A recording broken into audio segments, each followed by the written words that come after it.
সরকারি দপ্তরগুলোতে ঘুষ খায় না এরকম অফিসার খুবই কম।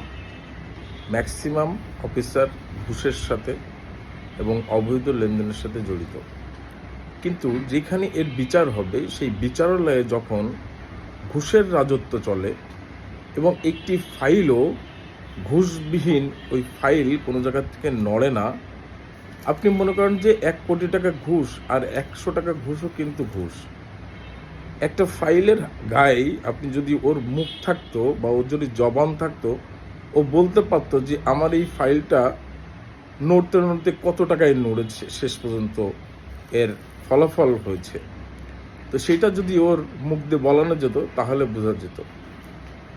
বিচারপতির 1.5 হাত নিচেই একজন বিও, একজন পেশকার, একজন পিয়ন, একজন এবিও, একজন সহপেশকার দেদারসে ঘুষ বাণিজ্য করছে। কিন্তু আমরা সবাই জানি, আমরা সবাই ঘুষ দিচ্ছি উৎসাহ ভরে, কিন্তু কেউ এর প্রতিবাদ করতে পারছে না বা প্রতিবাদ করছি না। প্রতিবাদ করতে গেলে বরং আমরাই বিপদে পড়ছি।